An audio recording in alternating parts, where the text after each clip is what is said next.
everyone, Ben Coomber Radio episode, it doesn't matter. Do you know what? It just doesn't matter. Do you know what? Life isn't about a numbers game. Life is about feeling your way through it, experiencing what's in front of you, just moving forward. Anyway, we have connected with a bit of a legend over on the other side of that bit that separates America from England. His name's Don. I actually didn't clarify how to pronounce his second name before we started, so I'm just going to have to do the embarrassing thing of getting him to say his name so then I can pronounce it the right kind of way. So we'll go through that awkward patch in a minute. But anyway, this guy is a big deal in the US. He trains some really cool people in New York, which I think is where he lives after stalking him on his website this morning. Don, welcome to the show. Thank you very much, Ben. Excited to be here. And it's Don Saladino. I thought it was that, but you know, it sounds like there's maybe like a little bit of Italian in there or something. Yeah. You got it right, man. It's all good. I've been called some pretty bad stuff, so if you screw up my last name, we're off to a good foot here. It's all good. So, are you based in New York? New York City, Manhattan. I own a club called Drive 495, which is down in Soho, the shopping mecca of the city, and I've been here with my club for 13 years. I've been training in the city for almost 19 years now. Wow. Well, mate, let's just touch on the surface. Let's just start from the top. What got you into fitness? You know, I went off to play collegiate baseball in the States, and I had the dream of playing Major League Baseball, and I had a couple pro tryouts, and it didn't work out. I mean, I think at the time when I was in college, really focusing on baseball, my passion became working out. And I remember, you know, going to the gym before games and just overtraining and standing at home plate. My legs were shaking, and just remember that my priorities changed. I mean, as much to when I graduated, I was trying to think about my profession, and I was thinking about becoming a cop, an FBI agent, anything where I knew I was going to be or had access to fitness. And I remember sitting with my mom one day, of all people, and she says, "Aren't people doing this training thing now? Aren't they getting paid for that?" And I said, "Yeah, Mom, but they're not making any money." And she said, "Listen, don't worry about the money. You've been good at whatever you've done. Chase your dream, go after what you love, and you'll figure it out." And then, went off to a big box gym in the city, worked there for about a year, started my personal training practice in about 2000, got funding to open Drive 495 in about 2004, and had the club open by about 05, 06. So, you know, that was basically it. Wow, that's awesome. I am actually, at the time of recording this podcast, I'm going to deliver a seminar to a load of 16-year-old kids today. And I'm really pumped up and I'm really nervous because I get to talk about living your dream. And one of the things that I'm going to talk about in this is that my mum always said to me, just go and do what you want to do. Live the dream, be passionate, and I'll just support you 100% of the way. And I think that is just such a gift when you're starting out in your kind of career to just have that pat on the back to do whatever you want. So, I mean, talking of dreams, you've achieved a lot of cool stuff. Like, what do you almost dream about now, like, with so many years under your belt in the fitness industry? It's a great question. I mean, I think my dream now, because I've went from owning a fitness digital company to being a part of some big fitness, health, nutrition brands, clothing brands. I mean, I've really been tackling a lot of my goals, but I think my goal now is to really get in touch with as many people as possible. I've been able to deliver my program to a lot of the celebrities, but that's one-on-one. So I know now through social media, I'm able to connect with a lot more people out there, and I really can deliver a very genuine, authentic product that they need, and, you know, that anyone can afford. And for me, that's fun, to be able to get in touch with as many people as possible and to almost curate what they're looking for, the experience they're looking for, but while using my own knowledge to do so. Nice. So before I expand the conversation to the obvious around some of the stuff that you've done, just tickle everyone's taste buds. Just name drop a couple of people that you've trained, just to get people a little bit, oof. We got, Emily Blunt, who's from Underway, Ryan Reynolds, Johansson, Blake Lively, Hugh Jackman, Sebastian Stan, Dave Harbour, Ryan Gosling, Hugh Grant, Mayor Bloomberg. God, I can go on and on. All right, Don, you're just starting to show off, mate. So let's Ray Donovan was just in here. A lot of people. probably about 50 of them, to be honest. Amazing. I think one of the really interesting conversations in sort of training celebrities, the question that everyone's going to think I'm going to ask you is, what it's like to train a celebrity. And in my eyes, it's very much like training a high-level athlete. They're very driven. They're getting paid to get incredible shape. It's literally their job. So in my eyes, I would like to think it's fairly sort of easy in a way. But I think one of these unspoken things about the acting industry as a whole is this perception, and it is the same with the fitness industry. Don't get me wrong, I get quite upset about the amount of people that claim to be a natural trainer and they're not. If you don't mind, talk to me about kind of the perception of steroid use in acting. Like, I mean, it must happen in places. Is it as prevalent as other people do, or is it a lot of it like, oh, he must have been taking steroids to get in shape in 8 weeks? You know, it's funny because it's just something I've been so against. I remember back in 2010, my best friend died of testosterone use, who was older than me. And I remember at the time, we spent years trying to wean him off this stuff because it's a drug. And when they get on something, whether it's for getting that high, or I think it's even worse from an aesthetic standpoint. I saw my buddy battle with this body image dysmorphia, or if he was off, his performance would drop and he'd have to back on, or it would start looking worse and he'd have to go back on. And, you know, when I basically found him dead in his apartment, and we had an autopsy done because, you know, he didn't have any families to claim his body. When we got the blood works back, I mean, his testosterone was 3,000 as a 42, 43-year-old guy. So it was something in the beginning that he was very proud of me for never kind of embarking on the dark side, as we always did. I didn't go against it because I saw someone really, truly struggle. What frustrates me is you get some doctors out there and they're, oh, yeah, no. Guys, we don't know what this is going to do to us long term. We don't know if you're a 40-year-old actor or a 35-year-old actor getting on this stuff, how your body's going to respond 20 years from now. We don't know it because we really haven't been analyzing it for that period of time. And that's what scares me. So my thing is this. I try, whether it's, you know, Ryan Reynolds or Jake Gyllenhaal or whoever it might be that I work with, I try and keep them 365 days a year, about 2 to 3 weeks out from being able to do a cover shoot. All right, because they're not bodybuilders, but I want them at all times to be healthy and shape. Now, for different roles, they have to fluctuate. Maybe they have to lose a little bit of muscle, but we're always focusing on movement quality. We're always focusing on good quality nutrition. Maybe it's 80-20, maybe it's not 100% of the time, but they're never really detaching themselves from it. And because of that, the people I work with, they just don't need it. And even if someone's like really big, like a Drew Powell or a Dave Harbour, who we just got ready for Hellboy, you know what? This is, you know, they're never going to look like an Abercrombie model. So we're never trying to kind of go and get them to a place that's unrealistic. But if they have to cut weight, I think they realize that the diet has got to get pretty extreme, and the training has got to, you know, it's got to be turned up. I suppose it's something that is going to take a long time for itself to get ironed out, because, you know, there is this perception from people that, oh, you know, you can't get amazing results without the use of anabolics, and you can. The reality is that people are not putting in the time and dedication to get the incredible results. And then on the other side of it, there's people that are using anabolics, are a little bit lazy, and then people are thinking, well, they're doing that and they're not that consistent, but they look incredible. And I think that's kind of a little bit of a disparity that I hope will kind of filter itself out in the fitness industry in the future. But I mean, you know, looking at training actors and amazing people, like, was it something you stumbled into? Was there a chance meeting? Like, what happened? I totally stumbled into it. I mean, I opened this fantastic club in downtown Manhattan. A buddy of mine brought Hugh Jackman across and into the club one day, and then ironically, his wife got pregnant with triplets. They had to move. I took Hugh on as a client.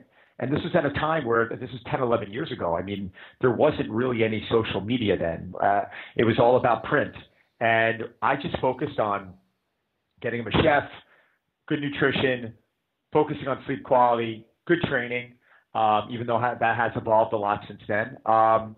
And, you know, we just put out a great product, and I was into improving him. And I think I developed a very good reputation in the industry, because then a lot of the actors started coming to me and they realized, all right, man, like, this is a place where I can come, feel really safe, and get the best training in New York City.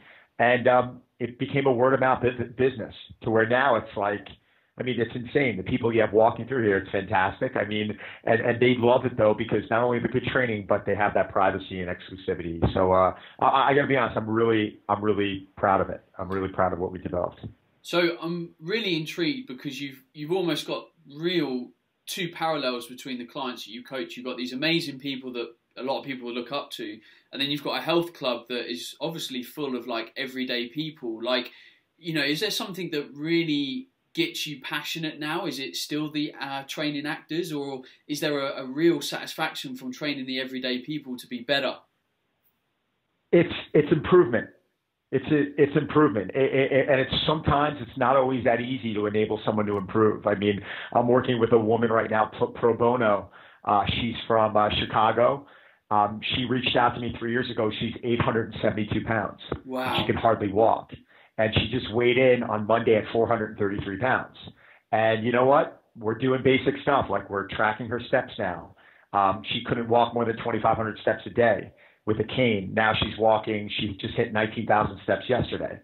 So, looking at someone now, it's not about a workout routine. We're trying to teach her to stand up and get on and off the floor. Basic qualities like walking up the staircase. And it's a long process. So for me, what excites me, it's improvement. I had a woman the other day who she was at a standstill on trying to drop some weight and see some change in her body. And, took a bunch of meetings, and it took a sit down with my nutritionist, and it took us changing her workout up and motivating her a little differently.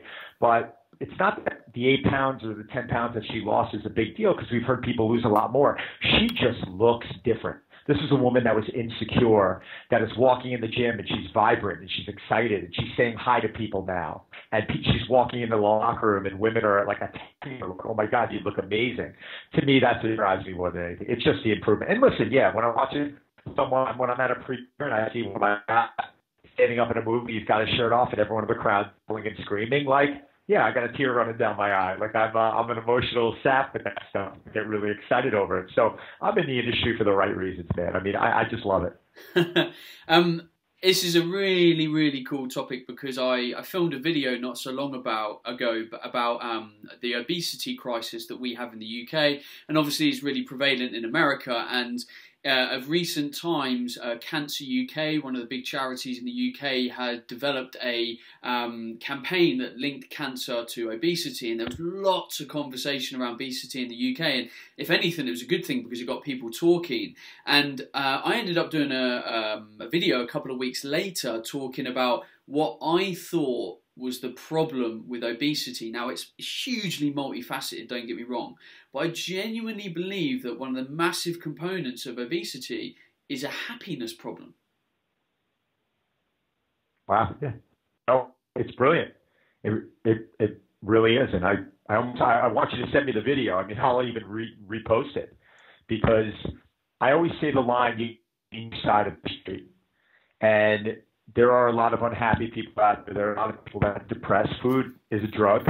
And I think a lot of times with this perception of understanding how the body works and not understanding that our body needs calories, and we should be living in this deficit all the time. And if you're starving your body of the nutrients it needs and the calories it needs, then when you are happy, you're going to binge eat. Then it's like this vicious cycle. You're eating poorly. You're waking up the next day. You're feeling like crap. You feel shitty about yourself. And it's just this vicious cycle. So I think first off, I think a lot of the brands out there do a poor job in educating people on what they should find. I think the daily values they should be paying attention to when it comes to nutrition.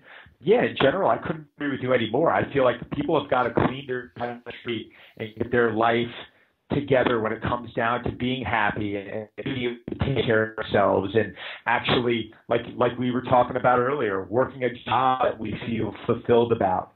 And how many successful people I'm around, not the actors, but a lot of successful people who just go to $2-3 million a year that I know, and they're like, I hate my job, it sucks. And my people, the trainers would be like, wow, I'd love to make that living, and they're like, I freaking hate what I do, and because the money that I'm making, I'm relying upon. And it's like, wow, is that really the way to live? So I'm interested. The woman that you're coaching pro bono that was like over 800 pounds.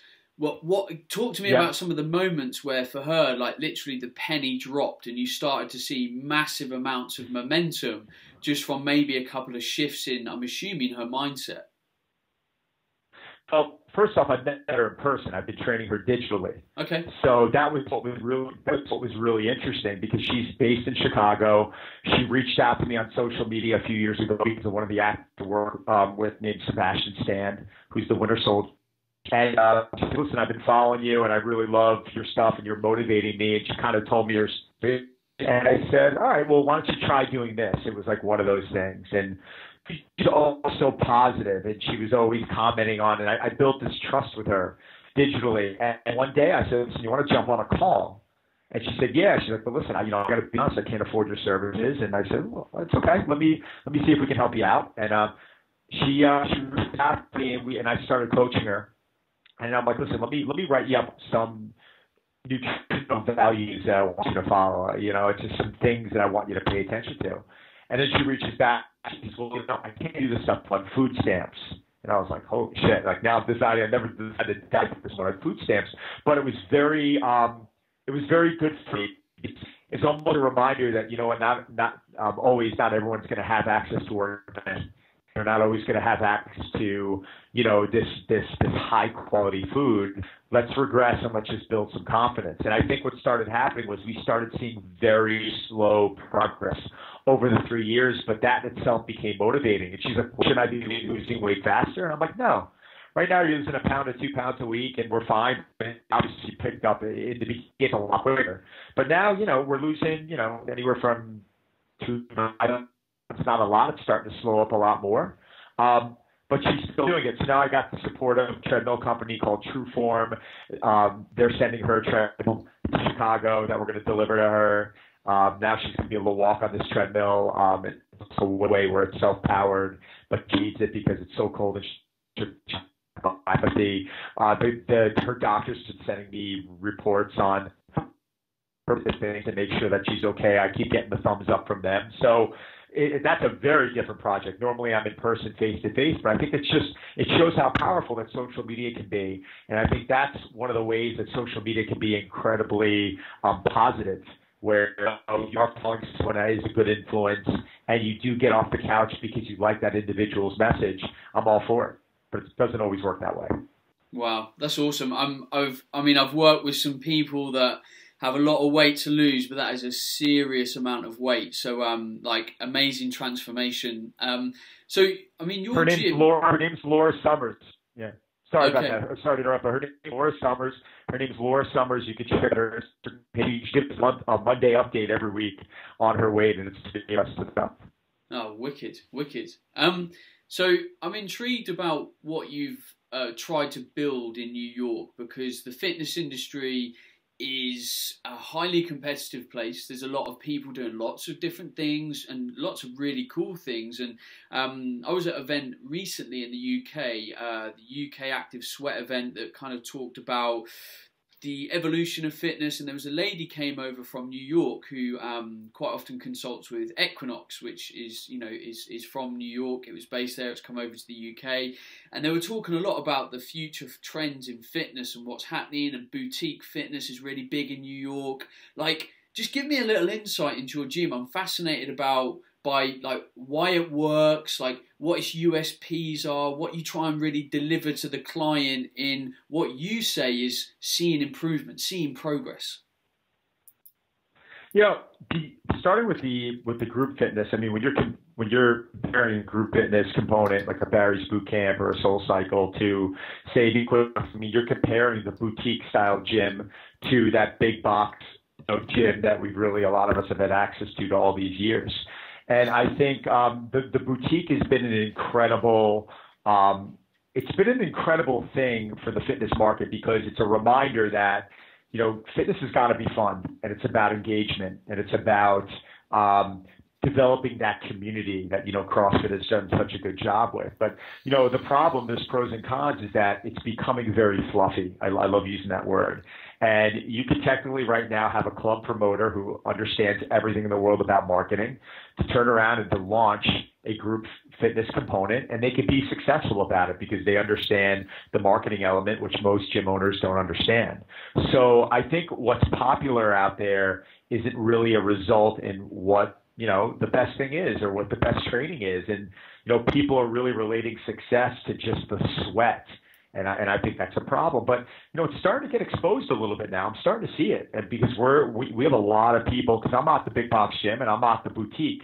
I'm more of that mid-level, that mid-size boutique that almost lives in the middle of the big box gym and the boutique gym. And I'm starting to get a lot of backlash. I'm starting to get a lot of overflow from the boutiques because, we have physical therapy, we have strength coaches here, we actually really pay attention to movement. And people are getting hurt in these groups. And it's just the quality control is really poor. And I think people are realizing that they're not improving at the rate that they want to improve at. They had that initial feeling of like, wow, I'm breaking the sweat and I love the music. There's beautiful women in there, great looking guys, and they're drawn into this class. But after a period of time, they're realizing that a lot of them are bullshit. It's interesting that you said Equinox because I know they're scared to death right now of these boutiques, which is why they just invested in Rumble, and I think they're opening in another type of concept. So listen, we're seeing it take off, we're seeing it get big, but guys like me, we're not going anywhere. The one-on-one for us is still really a big component here. We do the small group training, which is like a 1-to-3 ratio, which is much less expensive, but you're still getting that high-end product. And we're doing great. So I'll keep doing what I'm doing for right now.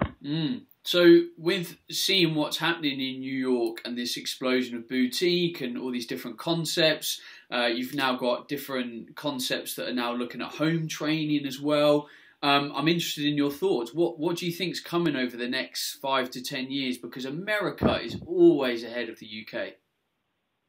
Yeah, you know what? I do like right now this mid-tier gym. Like what I'm running right now, not to toot our own horn, I almost think we were a little before our time when we opened up. And I'm starting to really see, like right now, I'm in year 13 here, and we're having our best year ever. Our sales is up 125% from last year, which is incredible. So I'm seeing that, that luster, that sparkle that the group training has had is starting to calm down a little bit. The market's really getting diluted. And I really am a believer right now that, people are going to start funneling their way in. The big box gym is they're becoming too much of a statistic, but, condo gyms are opening up on every block. You have all of these buildings, these condominiums in New York City that are putting their own fitness concept in there. So I see guys like me going into these buildings and almost opening, based off of licensing fees, a very small Equinox, as I would refer to it as. And I see that something becoming really popular in the city. But it's becoming fluffy. I think the consumer in the city is going to start catching on that a lot of these group fitness chains, they're not the best thing for you, and it's just a very diluted way to break a sweat. Well, I train in my garage gym most of the time, so I'm not going anywhere. I just get in the cage and lift a couple of things and punch a bag a bit, and hopefully some good stuff happens. I'm giving you a thumbs up on that. That's my speed, man. I like training in dungeons sometimes. It's a lot of fun for me. 100%. Dude, a guy that's been in the fitness industry for a long time, I'm always fascinated by longevity. And people talk about kind of motivation in fitness and kind of phases that you go through.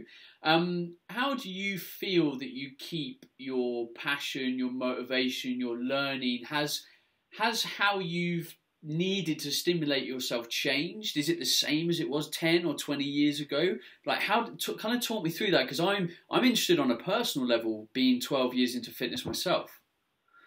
Right. I mean, my motivation hasn't changed the least bit. That's the best thing about it. And I think let's talk about my personal fitness. I set up my programming anywhere from 1 to say 4-month blocks. A 4-month block might be a powerlifting block. At any time during that block, if I ever, let's just say, felt unmotivated to go in and work out, I'm going to switch up my program completely. Like, I stopped laying out year-long programs because there's just too many variables. There's travel, we get sick, there's stresses that come upon us, and it's just really hard to foresee the future that long. So, perfect example, I just shot the cover of Muscle and Fitness. I'm on the March issue cover. I was doing, let's just call it an upper lower body split to prep for that. I was playing a lot of ice hockey. Started feeling I was deadlifting, a ton for the last year. And for some reason, I just started grabbing the bar and I just wasn't feeling right. I had a bar, front squatting. I just wasn't feeling right. My hips weren't feeling right. So I dove back into like all kettlebell work again, where I'm doing 90% of my work now are swings and snatches and double bell squat and windmill and bent presses. And I'm doing some high rep benching now, which I haven't done in ages. I'm doing some high rep rowing, which I haven't done in ages. I'm doing a lot of pull up ladders and I'm getting my body to feel like, and I'm like, shit, man, I'm back. You know what I'm saying? So I think the problem, especially with coaches, is they get so tied into one tool. There's so many different tools out there that work. I believe in keeping the basics. I feel like we need less to give us more when it comes down to training. But I think from the entertainment effect, we all feel stimulated a little bit mentally. And by switching the tool up here and there, I don't think that's the worst thing. So from a personal level, that's how I do it. And that's why all year long, my body fat's staying at a really low level, my strength is staying at a really high level, and I can perform. So that's how I do it for myself. How I do it for my other clients and for myself is that I just love continuing education. I love, bringing in speakers. Dr. Charlie Weingroff's one of our physical therapists here. He's one of the most world-renowned. He's actually a strength coach, Team Canada, speaks over in China. And with him, and I'm always sitting there and studying and learning new things. And for me, it's just you can't get complicit with your own education, and you always got to surround yourself with people who understand new and different areas. On the other hand, you focus if you start focusing on so many different areas. I know a lot of strength coaches now are getting a little too, as I call it, PT-ish, where they're almost starting to become physical therapists, and it's not really their job. There's a fine line on that, but I think we're not experts. We're professionals at what we do, but we always got to continue our education. Part of our job is to not only stimulate ourselves, but to stimulate others.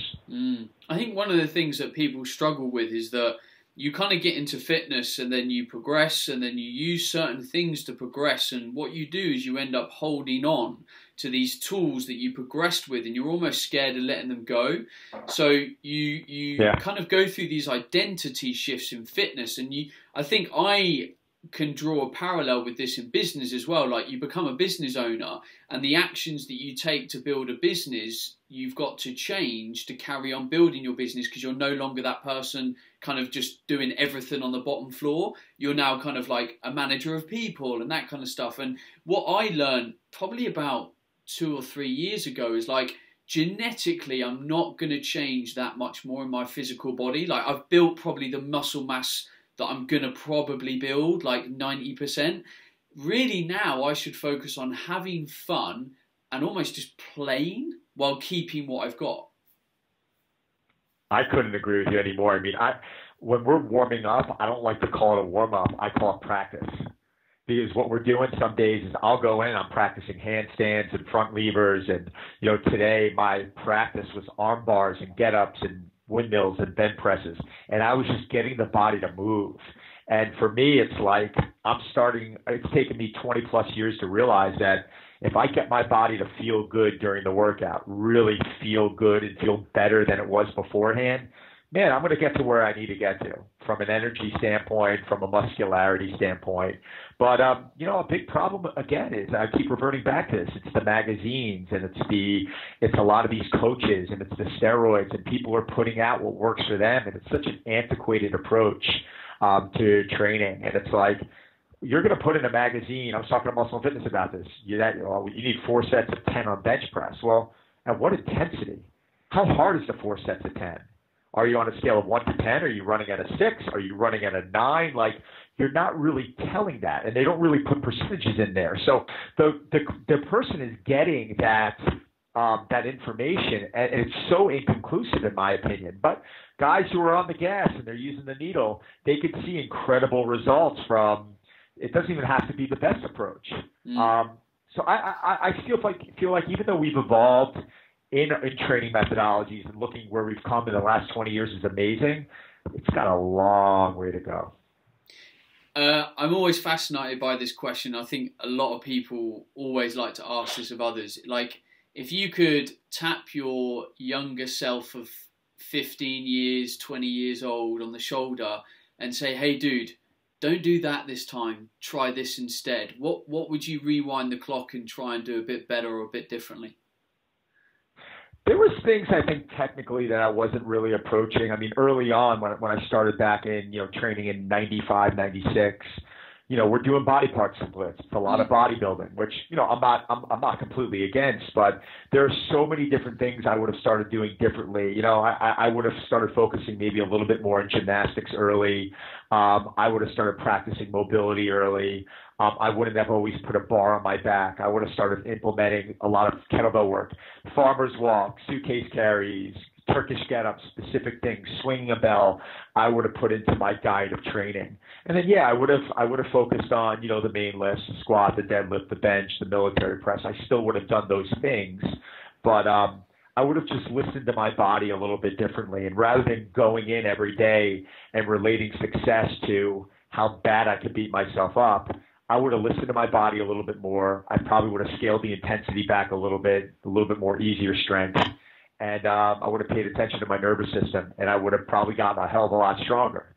So, that's probably what I would have done. That's what I would have done differently, and probably deviated away from traditional, body part training, one body part a week, which I remember doing for a period of time, and getting into a lot more of what I've done now. I mean, I'm setting PRs right now at 40 years old. I pulled 560 a couple months ago when I was dieting down. Even my dieting, like I didn't go to a carb depletion. I went to my shoot with 300 grams of carbs a day for 5 weeks. That's something I would never have done if I did a photo shoot, 3, 4, 5 years ago. So 300 grams of carbs a day, I think is pretty high for someone who is going to be on the cover of a magazine. So there's just things with the body I learned that were so much smarter, and I think it's making me a lot healthier now. I think nearly everyone I've interviewed and asked that question, the answer's been very much the same. And I think, now I'm 31, which I know is, younger than yourself. Even now, I'm really, really, really valuing movement and mobility and feeling it. And like you say, like if I go into the gym today and I'm like, hey, do you know what? I don't think the back squat is the right thing today. I'm going to do a goblet squat and then maybe throw that into a press or do a thruster. And like you say, sometimes you've just got to move and trust the body. And I think, with people and their identity around fitness, they kind of like, well, the program says this and I've got to do it. And, don't get me wrong, there's a place for that. If your goal is to get to a certain place, maybe you're doing a powerlifting meet. But when your goals are a bit more general, I think sometimes you've got to trust the body a little bit more. And I think, again, I think one of my frustrations in the fitness industry is we kind of live in this part Google generation where everyone's always just constantly like one click away from an answer.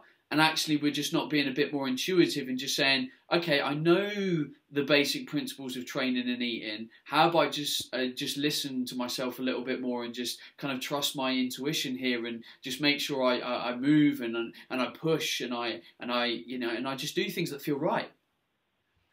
I mean, everything that you're saying right now, I got a big smile on my face because I couldn't agree with you anymore. And it's great to speak to someone like yourself. But what I battle with sometimes is you'll get my membership here who's reading an article in, say, Business Insider, and they're talking about something with training, or that's in a publication. And probably 9 out of 10 times I know the person that wrote the article. But these publications, I mean, we look at where they're getting information from. No offense to it's not right for a lot of them, but what ends up happening is, you got a young woman or a young guy that's, working for this publication that's trying to strum up an interesting topic. So they reach out to a coach that they have trust in or they were introduced to give their opinion. So that person is giving an opinion. And sometimes it's very right. And other times they're going, what the hell, man? This is just completely wrong.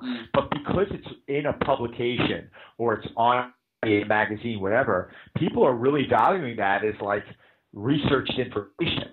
And what I just urge people to say is take everything with a grain of salt. Like understand that when you're reading something out there, you really have to know who the person is who's giving that information, or how credible they are, or whether there's a product tied behind it that they're trying to tie into it. Because a lot of times I end up having a conversation. I'm like, all right, great. Like, I've been telling you bear crawls are great. Suddenly someone turns around and tells you to do bear crawls that you've never even met. And now you want to do bear crawls. So I'm happy about it, because I'm finally getting you to do something that you haven't wanted to do. But think about who you're listening to here. And I think I think the consumer, the person out there, like you said, who's going on Google, needs to know their sources a little bit better. Yeah, there's definitely been a big movement of a bit more science and kind of evidence-based practice injected into fitness. And don't get me wrong, I think that's been a fantastic thing. I think, like anything, it can be pushed the other way a little bit too much, and we end up becoming a little bit too rigid with it. So there is a fine line between grounding yourself in basic principles, but also, like, you know, what you said before we even clicked record today, is, you know, we're all an individual, we're all unique, we've all got our lifestyles, our stresses, our goals, and you've got to just maybe trust yourself a little bit more to just bend the rules to how you feel they need to be bent for you. Agreed. I mean, and let's not forget that the best coach on the planet, who writes the best routine and the best diet, and if you're not enjoying it, then what good is it? So yeah, there's got to be a little bit of that entertainment, unless you're so type A, where I'm just like, all right, Ben, do this program. You have a specific line. This is what I feel is the best program, and you're going to be in there like a robot day in and day out doing it. But the reality is most of the people out there, they're not like that. And if we're going to talk to that market, we're going to be working with a very small population. I think what we need to do is we need to tell people that you don't have to work out 60 minutes a day. You don't have to eat perfectly. Let's just break a sweat. Let's move. Let's take the stairs. Let's start paying a little more attention to eating breakfast. Let's listen to hydrate. Let's pay attention to hydration, sleep. Let's just try and do things that are a little bit healthier, a little bit more active, and let's prove to ourselves that we don't need this all-in approach. When you start building confidence in that person, like I did with Laura, and you start showing that a minimal dosage really goes a long way, they're going to automatically ask for more. But no one does that. They all think that it's this New Year's resolution. I'm going to start with my new diet. I'm going to train every day. And that's why that, you know, whatever high percentage of people end up dropping off. It's too unrealistic. Don, it's been an absolute pleasure to talk to you today. It's been refreshing. It's been grounding. I think a lot of people will draw kind of a sense of kind of like a freeing of anxiety almost, because one of the things I like to talk about a lot in my seminars and when I'm speaking to people is if I can leave you with one feeling when you walk through the door after today, it's that this stuff is really simple and you shouldn't have anxiety about it. Let's be honest, nutrition's pretty simple. Training's pretty simple. The lifestyle things that we need to do are pretty simple. It's quite often us that overcomplicates it and doesn't just engage and flow with the process. So to speak to you in a very open and flowing way has been a real pleasure today, Don. For people that want to find out a little bit more about you, kind of have a little look about what you're up to on social media and stuff, like where do we direct people? Perfect. I really appreciate it. My Instagram is Don Saladino, DonSaladino. I put my programs now up on an app called Playbook. It's Don Saladino's Playbook. And, basically, through the social channel, through my website, donsaladino.com. But I think everything I really feed into Instagram. And, I'm pretty heavy on that. So if anyone ever has any questions, I get back to everyone. If they just DM me on there, it might take a few days because of a higher volume, but I respond to everyone, and I'm happy to answer any questions and give my opinion on certain things. Mate, that's when you know a fitness industry, we'll call it figurehead, is not an asshole because they reply to their own messages. The amount of people that I get say to me, they're like, oh, I'm amazed you replied to me. And I was like, well, who else would it be? Like, honestly. And I'm like, I meet so many people that are like, just loads of people just don't reply. And I'm like, if I'm putting myself in this position where I'm here to help and inspire and lead other people, I've got to reply to people. Like, surely that's the basics. Yeah, but you know what? That's why you become successful doing what you're doing, because you're genuine about it and you truly love it. So for us, I bet you can admit you love what you do. This doesn't feel like a job. This is us being us. You know. So I think that's how you know the real people in the industry are the ones that just, you know, they're the longevity and just the passion of what they're sharing, and it's less about product and it's more about helping people. Don, legend.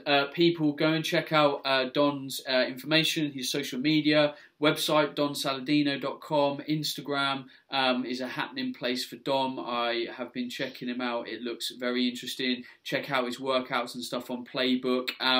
So Don, thank you very much. All of you sexy mofos that are listening, if you've enjoyed this, do me and Don the honour of sharing it around. Tag a friend in who you think would like to listen to it. You know, tag them in on Facebook, you know, retweet it on Twitter, maybe jump out and say something to me and Don, maybe give your experience on what you've learned on your own personal journey. Just engage with us, that's what we're here for. Otherwise, myself or Tom will be back with a solo show on Monday, and then we'll have a guest next Thursday. That is it from me. Don, say goodbye to everyone once more. Guys, thank you so much for your time.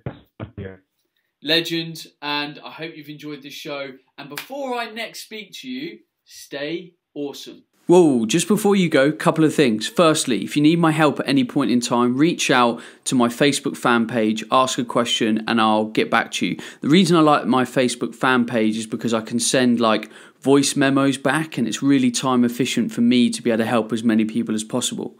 If you want to find out just anything I'm up to, keep abreast of social media, make sure you're on my email newsletter, and all of that info is at bencoomber.com. If you want nutrition education in the future, then have a look at the BTN Academy. That's our online nutrition courses. If you want to be coached by me, then join my 90-day body and mind transformation program, Fat Loss for Life. And if you're looking for clarity, honesty, simplicity, and research-proven supplements that taste awesome, then go to awesomesupplements.co.uk. That's my links. That's where to find me. That's where to find the cool stuff. I'm out. Have an awesome day.